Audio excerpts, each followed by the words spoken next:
When did you get started being a talent agent? What you remember? What year? I believe it was 2009. It was either 2008, 2009. Right. Now, when I met you, you were working for a different firm. Yes. And now they were talent as well.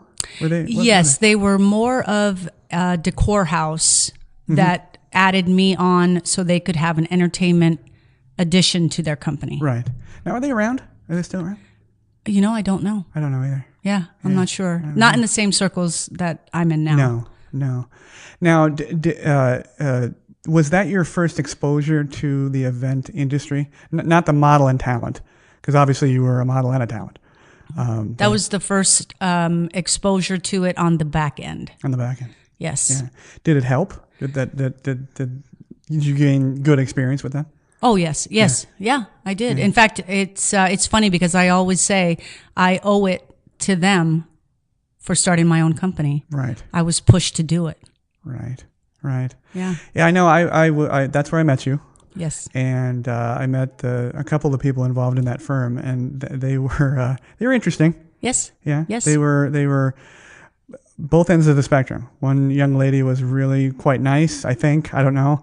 And the other young man was not very nice at all. Right. Yeah. Right. I remember a board meeting, very typical board meeting, a Vegas board meeting. He came in and Napoleon complex and all, and boy, he was on me. Did he rip me an asshole or did he rip you one? Tried to get you.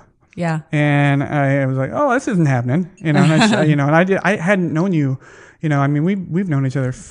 We were thinking 15 years. Yeah. And I hadn't known you that long, but I already, was a friend of yours. And this guy came in, balls of fire. And I'm like, wow, I'm not going to work for this guy if he does this. And he's certainly not going to do it to me. It was horrible. Have you been met with a lot of that negativity in the industry? Well, I think in all industries you have that guy or that girl that you work for that makes you capable to pretty much do anything. Right. And I've had a lot of those bosses. That actually you can look at that and say, oh, that's exactly what I'm not going to do. And you have to make sure that you understand how you felt at that time so that you don't have that case where the abuser becomes, the abused becomes the abuser because it just becomes a chain reaction. Right. So instead you look back and you're like, I remember how I felt at that time and I didn't like it. So I want to make sure that when I'm supervising or I'm over someone else that I treat them with respect and, and not fall into that chain. Right. Well, everybody, thanks for tuning in to the Pod Bay Door. I am talking to Carla Marrero, good friend, hottest Hawaiian chick I know. Oh, wow. You don't know very many, do you? Yeah, a couple.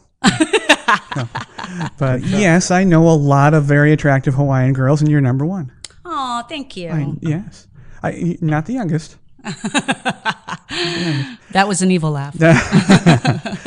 But thanks, Carla, for being on the show, and your reception on the last episode you were on was fantastic. So I wanted to have you on. Carla actually this is the first time you've been back in Vegas in quite a couple. Yeah, probably few months, weeks. 6 months. Oh, 6 months. Yeah. Carla is gone. She's gone to the dark side. She's over at LA, but she runs her talent agency from that location, and she's got some questions for you regarding non-Vegas casinos. You're starting to get a lot of exposure to those, and you already had that already.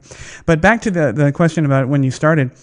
What made you decide to start in the industry? You had already had a storied career as a model and a talent person. I mean, you were fantastic. She was, to remind everybody, Carla was one of, if not the best of, the Cleopatras at Caesar's Palace. Oh, thank you. And had a good time. Walked around, and I'm sure she's on German tourist phones around the world.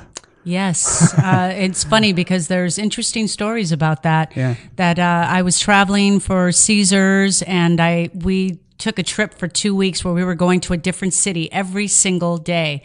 And I went to visit this one Expedia or company like this and in another state, who knows where. And we do the meet and greet, and it's kind of just getting them so they'll make sure that they send people over. And it was so funny. Years later, she says, the girl that was running it was like, She had a picture of me and her on her desk. And my cousin was dating her and looked at the photo and goes, "That's my cousin." And the woman, Carrie, she goes, "No, it's not. You're a liar." Wow, yeah. Yeah. And David's like, "No, seriously, that's my cousin." She goes, "You're a liar." And isn't that crazy that my picture and then they get married? Yeah. Yeah. You got to be careful calling a Hawaiian a liar. That's Besides right. getting a fist in your head, they probably are cousins. Well, we like to do right there in In the gut. in the gut. But so you decided, how was the transition between model to agent? I mean, was that a tough call? I mean, was it tough to give it up? I thought it would be. It was actually easier than I thought. Mm-hmm. And what I did was I retired. I called and I told Caesars, I said, I'm going to retire. Mm-hmm. And the agency that I was working for said, no. Well, we don't want you to retire yet. Do you need more work? And I said, nope. I'm just going to retire. And they tried to talk me out of it. And I said, you know what? I go, that's exactly why I want to retire. Sure. I want to do it on my terms and not be that old Cleopatra that gets pushed out. And so I did it on my terms and I really enjoyed it. And I think coming from that side, I know how to take care of talent. Mm-hmm. You know what I mean? Make sure they have water, make sure they have a changing space, make sure they get their breaks because I've been there. Sure. So I know what they're thinking, what they're feeling. And for me, the number one thing is just do your job.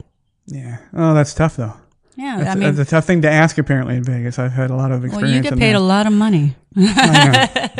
I know. But now so you've made the transition. Mm-hmm. Now, were you a working model while you were an agent, or did you just cut it right in half and say no, I'm done? The only thing I did was I think I kept dancing for a little while in a show, and I think the last show I did was in Laughlin at the Riverside, and I was there for a month, and after that, that's when I retired. And it was funny because I remember the agents calling me and saying. It was Blair Farrington, and he called me and he's like, "Hey, we have a showgirl gig. Can you do this?" And I go, no, I'm retired. I don't want to do it anymore. He's like, "Wow, okay. Yeah. Is it okay if we call your daughter?" And I was like, I go, that's when it was time. Wow. And actually, my daughter did the gig. Outstanding. Yeah. Farrington Productions, a big agency in town still, yes? That's my mother agency. Yeah, and Best, I know, is out there. And they have lots of, back in the day when I was working, we had maybe 4 agencies in town. Yeah. That was it. Now they pop up. I deal with agencies often in Las Vegas for one reason or another, and they kind of pop up like little mushrooms and then they disappear. And, they're trying to do broader things. Yeah. They want to do costumes. They want to do decor. Mm-hmm. They want to do all this stuff together. Right. And I just stuck with what I know, entertainment. That's it. Yeah. Now, so entertainment, not limited to singers, dancers, and musicians. You'll still do models, yes? Oh yeah. There's and what we do is we really help the client with consulting on what they will need and what kind of ideas can we bring to them. Like, sometimes they're really far out. Like, right now what's really hot is doing futuristic. Uh-huh. And so having futuristic, and I work a lot with Robin over at Skin City Body Painting, and she's done a lot of great things. And just being able to put all this makeup and just transform into whatever the theme may be. Now, do you see, I talked to, again, Carla and I overlap often in the industry, and she's so gracious as to book me a lot. But do you find that it's hard to find a model to do body paint? No. Really? No. Because the ones I talk to they're great. But they always tell me about, my girlfriend, she won't do it, and the guys won't do it. And you don't see a lot of guy body paints, or do you? I don't know. Do you? Sometimes, so but no, of course, more so women. Yeah. I've just been told that there's a lot of resistance, but you don't think so? Nope. Because, there's a significant session where there's, you're obviously nude, trying to get the body paint, but I can't imagine that I would care. I mean, it's the job. Yeah. And it's art. Yeah. And so, it's kind of just what happens. Right. And, I think I've had only one model who said that, it's come a time in her life where she doesn't want to do that anymore. Yeah. But there are 40 other girls right behind her that are willing to do it. The only time I've ever seen where it's difficult, not that she was resistant, but when they paint the model during the event. I've had that, yes. Yeah, and I can imagine that's difficult because no.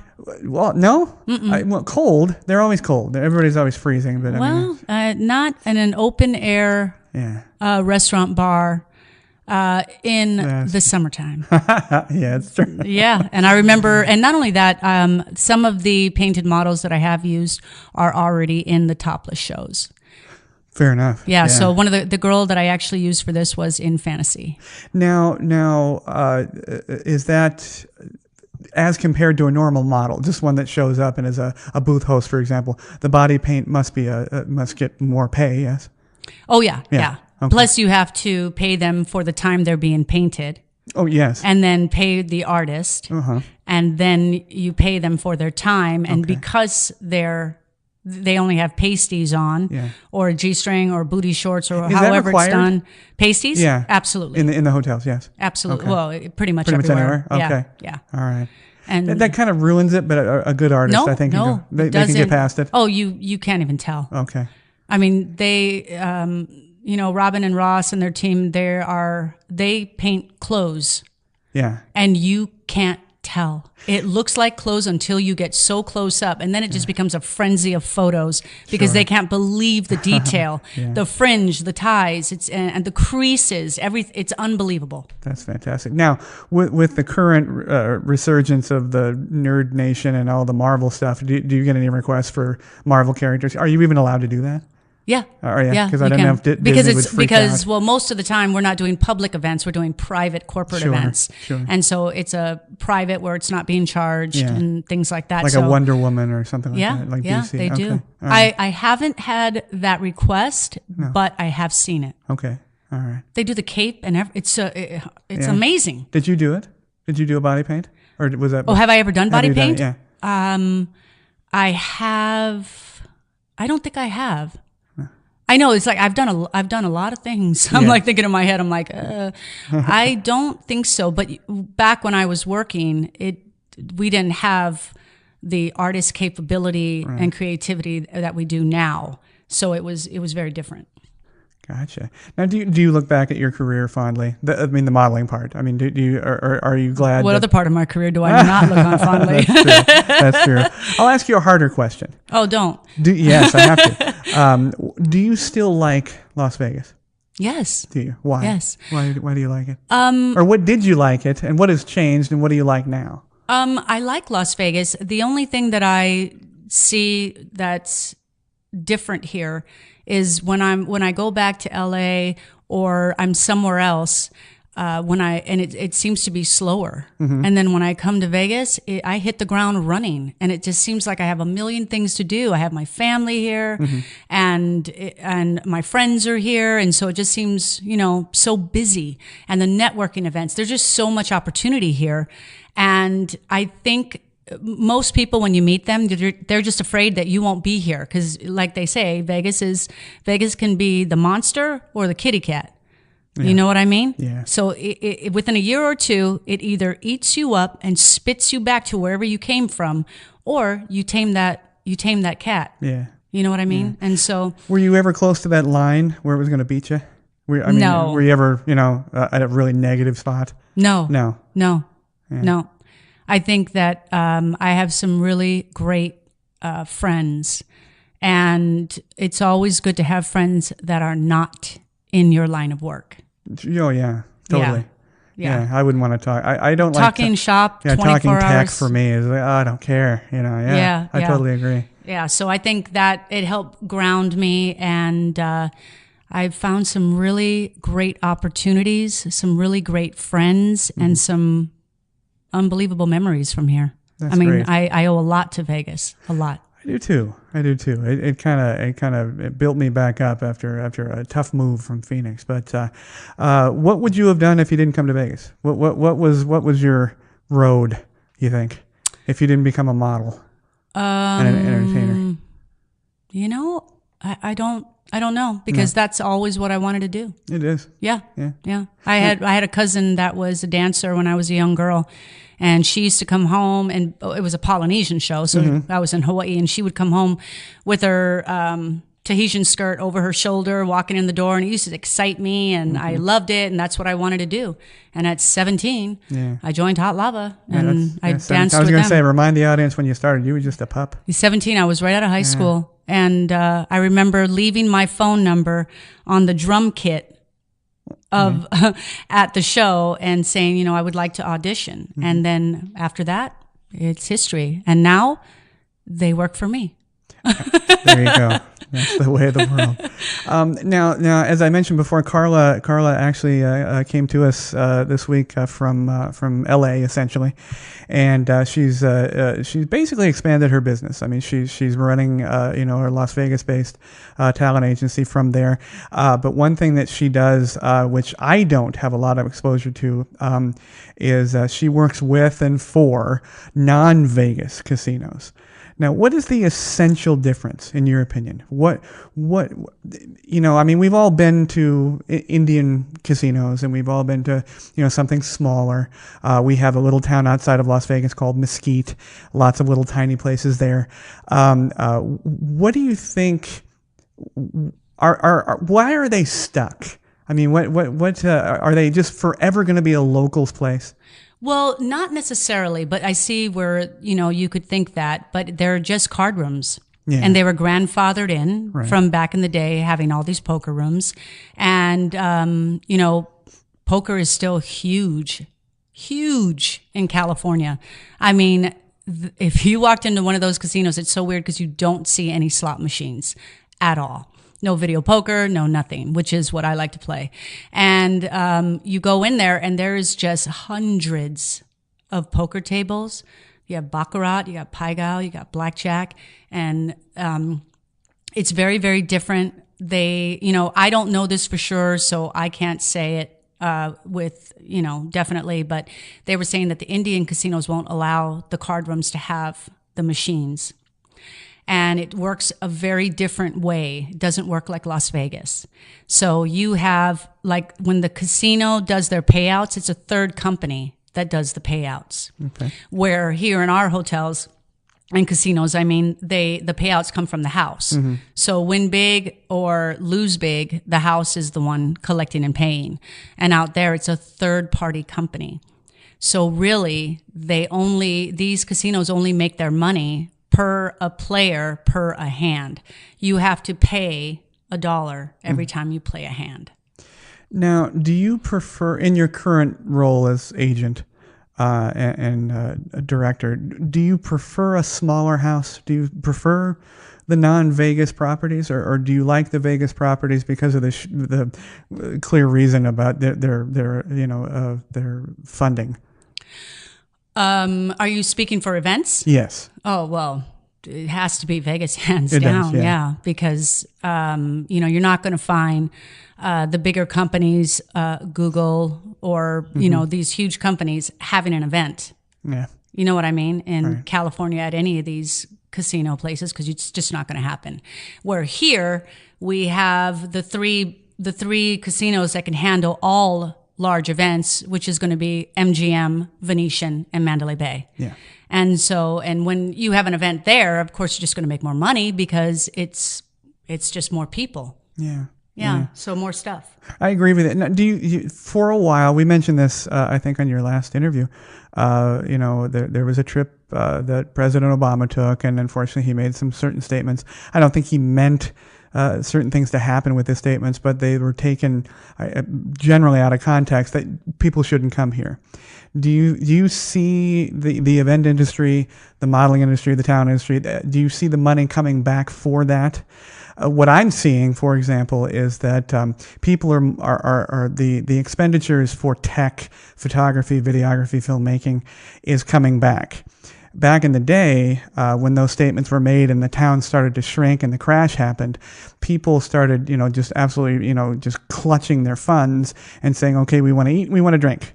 We don't care about a singer. We don't care about a photographer. We don't care about anything else. Do you feel the hands are opening up and the money's coming back? Oh yeah, it's been busier than ever. Yeah. Yeah, busier than ever. Yeah. And I think with these companies having more money, they're spending more money.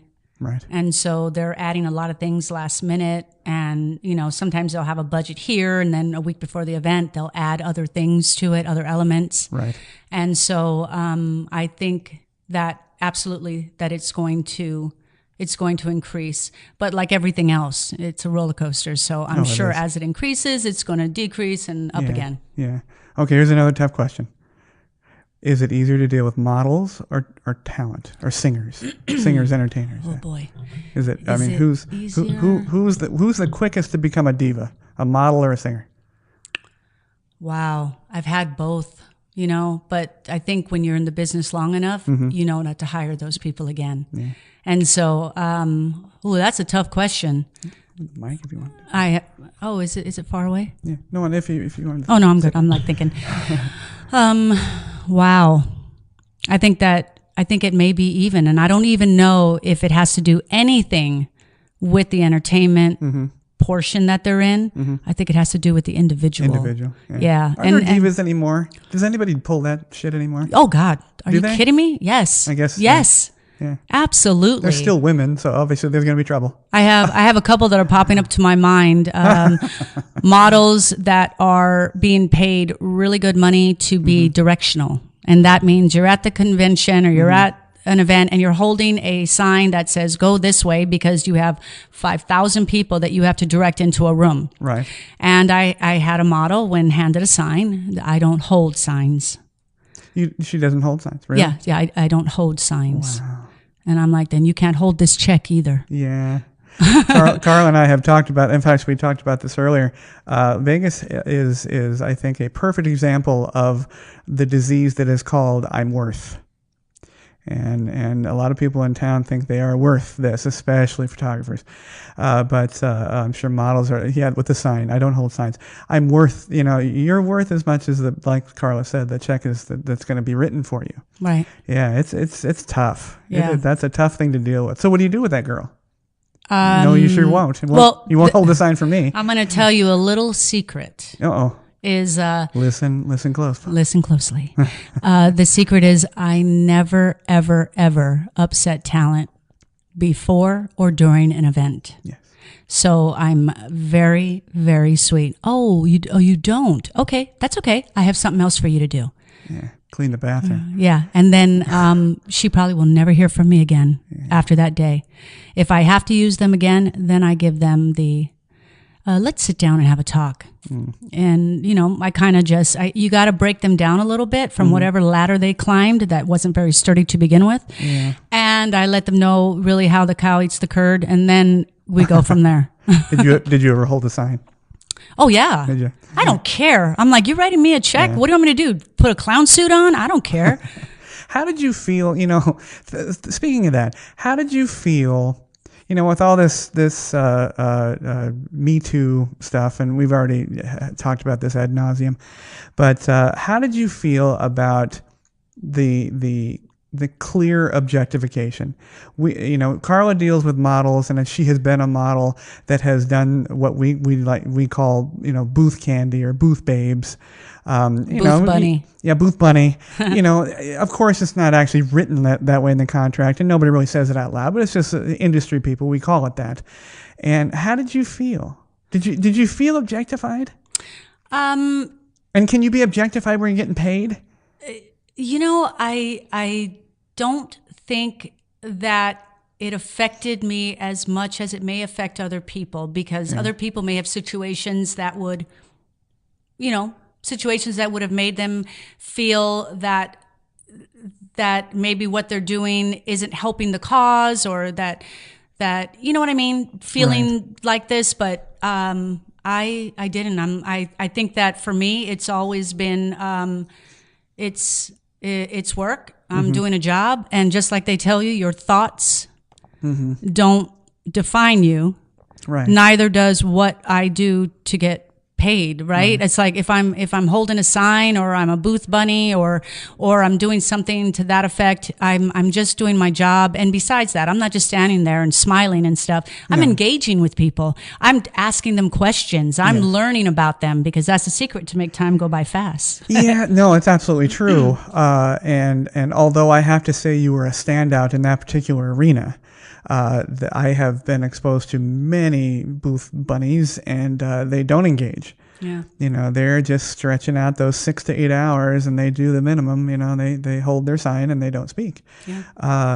Now, was there ever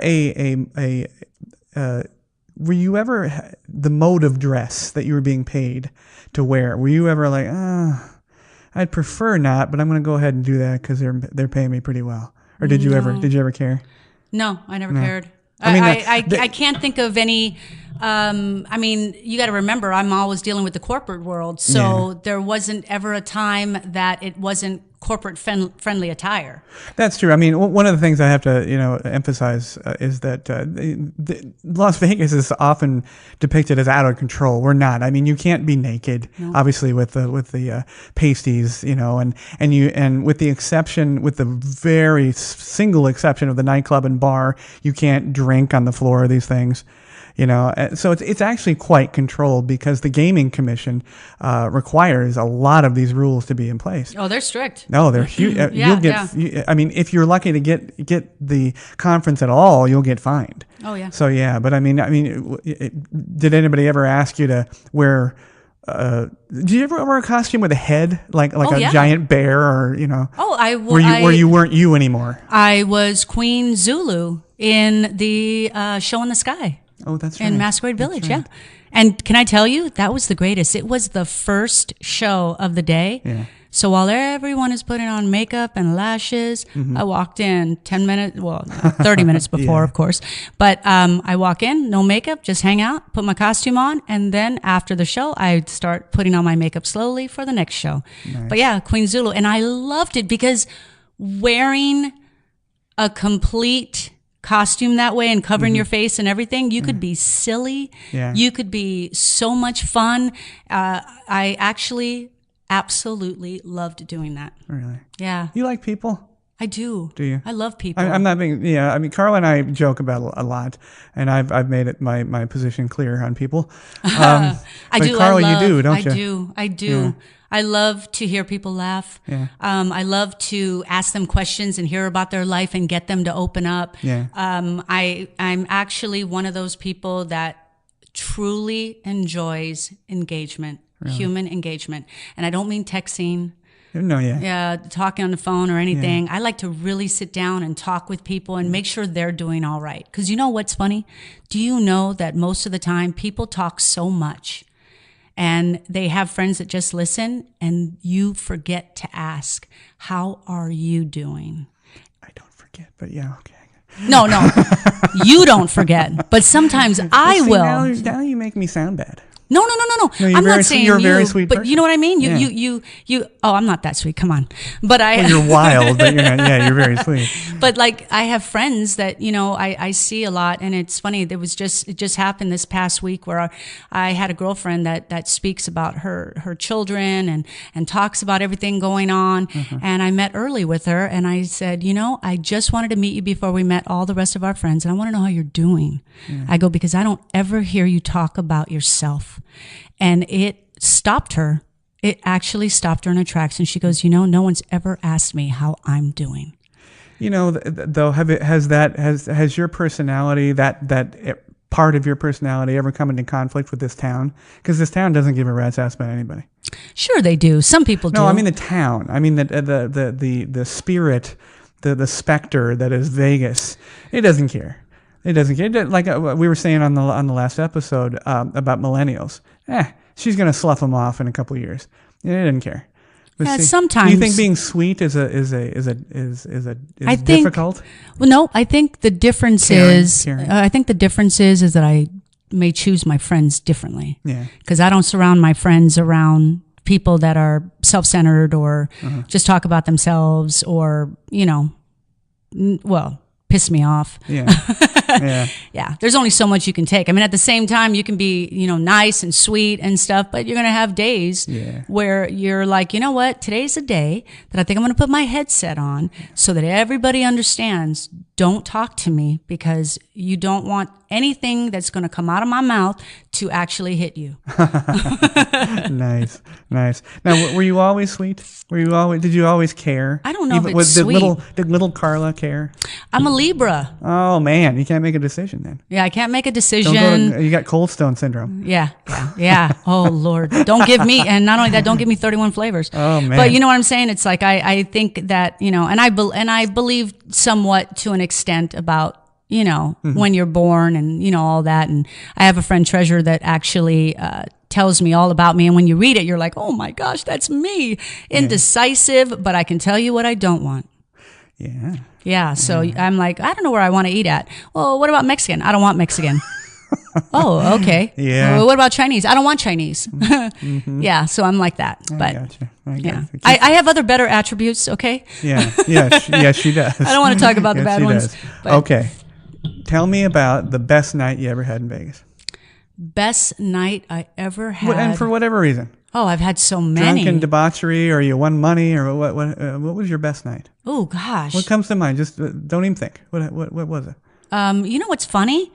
The one thing that comes to my mind that I think is one of the greatest things that's ever happened to me, I think it was the year 2000, New Year's for Caesars. They did an arena like the Coliseum. They built one in the ballrooms and thousands of seats. And I rode an elephant. I think that was one of my greatest nights, was riding that elephant. I mean, how many people can say that, right? That's and true. I'm sure I've said it before on a podcast of yours, but that's one that always comes to my mind, that every time I think down about my life, or I think I have a bad day or something, I'm like, yeah, I know you wanted a juicier story. No, there's a lot of jokes there I could probably say, but that's actually a very nice story. Yeah, elephant's name was Tiny. How drunk were you, Carla? I'm like, well, now, I'm trying to think of... What were you? Do you remember what was your character? Yeah, it was Cleo. Oh, you were Cleo. Yeah. Okay. And I rode in riding that elephant, wearing the Elizabeth Taylor costume. Very nice. And but I'm thinking I've really had a lot of great nights. Yeah. Winning, getting a royal flush at the Venetian. Or playing the 100 times play at Caesar's Palace at 7 a.m. when I've lost a ton of money and then won it back. Yeah, isn't that and nice? then cashed out. Yeah. It's funny when people talk about that. They always talk about the night they pushed. It's just like, I evened out. Yeah. Oh, when you even out, you're a winner. Lost $1,000 and got $1,000. Yeah. You got to spend. And you're happy. Of course, you got to spend all that time sweating and stressing about it. It's like playing 14 hours on $20 at a pie gow table. Yeah, and drinking for free. Yeah, there you go. Well, not anymore. I'm telling you. Oh, I heard about that. Yeah, red light, green light. Ugh. Wow. But I think that, there's a lot of things. Working at Caesars has actually, being Cleo has gotten me a lot of things. I've got to meet some amazing stars. Jack Nicholson, I've got to meet.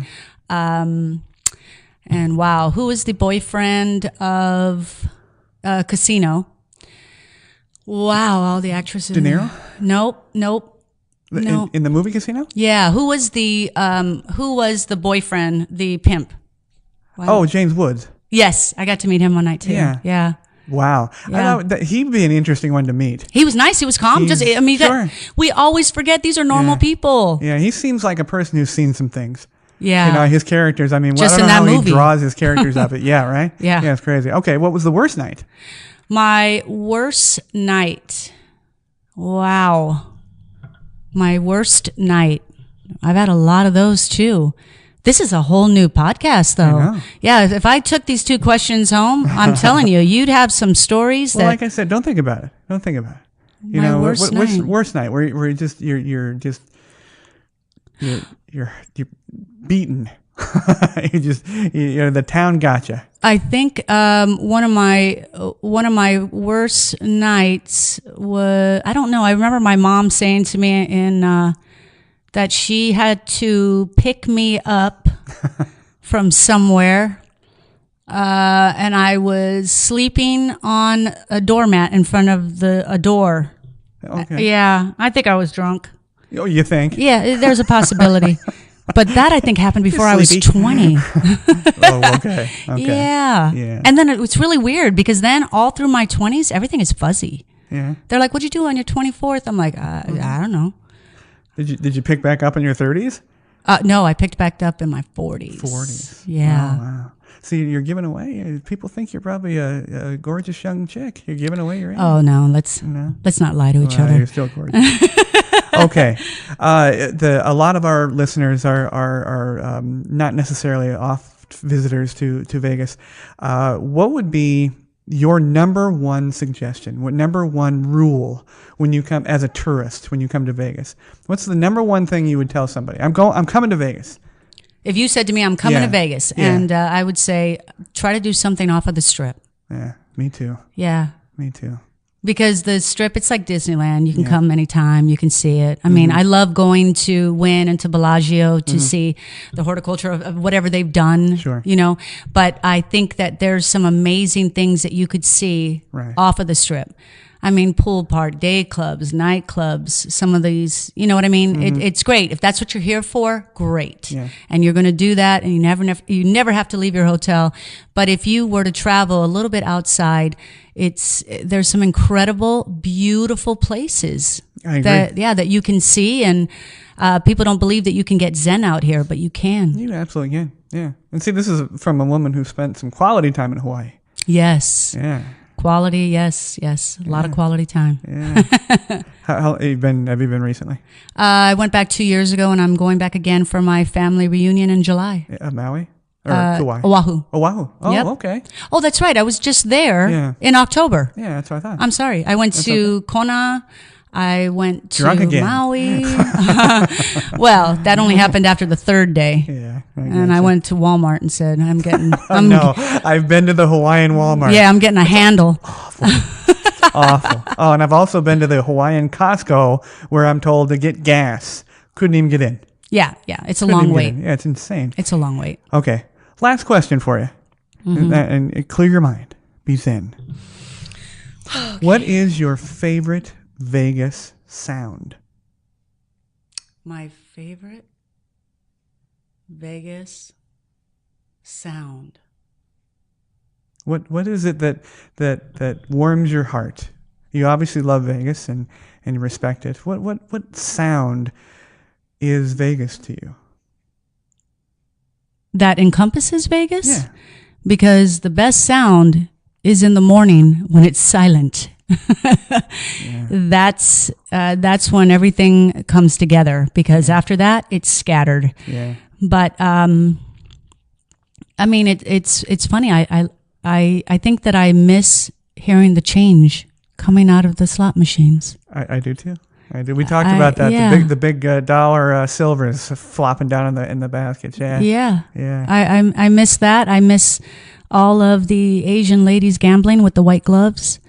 I miss There's a few here and there. I see them. and I miss the buckets that used to be next to the machines that you would collect the coins and you would have to carry them Right. and grab your friend to carry the other buckets and then take it up there and they would put it in the machine. Yeah.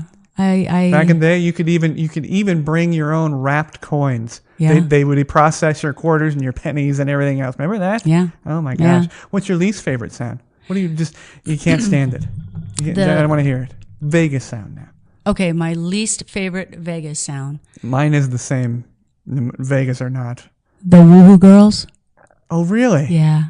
Explain to the listeners what that is. Oh, come on. Everybody knows the Woohoo Girls. I don't know. The ones that are here for their bachelorette party or their bridal shower or their 21st birthday. Yeah. And they get really, really drunk and they're just that pitch. Piercing, yeah. Yeah. And you're right next to them. And, I get it. You're having a great time. And, I say some of the craziest ones I've seen are the school teachers, and there's one more. Oh, event planners, because these two work so hard, and they're kept in their little bubbles. So when they have an opportunity to get out, if they say they're a teacher or an event planner, I'm like woohoo all night long. I go, let me buy your next drink. Mine is honking. Really? I despise honking. Yeah. And we although, Uber and Lyft and all the rideshare companies are really making a huge dent in the cabs, it's the cabs. And I've spent some heavy time in New York and the East Coast and the West Coast and the honking is one thing, but you go to New York, you expect it. It's part of the landscape. Right. But that honking, what about the people that honk to say thank you? It's a distinct honk, right? Yeah. Because you lay on it Yeah. when you're upset, but if you do the quick beep beep like this, then you put your hand out the window. That's another thing that nobody does that I won't stop not doing. Yeah. But anytime someone lets me in, I always, no matter what, roll down my window and I thank that person. I don't roll down my window because there's always things happen quickly on the Vegas roads. But I'll always raise my hand up, even if they see me or not, But and isn't it a thing in Hawaii? You don't honk, right? Generally, or is that not this? Well, you honk when you see somebody you know. Oh, really? Yeah, or you yell their name out the window. But I mean honking out of aggression. Yeah, no. That's kind of because it disrupts the peace. Yeah.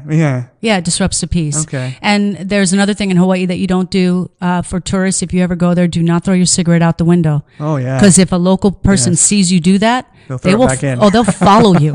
Oh no, yeah. And they said, take that back with you to the mainland. Yeah. But yeah, we always let people in. There could be 10 people waiting to get on the street. I was waiting. I'm like, come on, go ahead. Come on, everybody. Yeah, Vegas isn't unique in traffic situations, but we do have a unique road.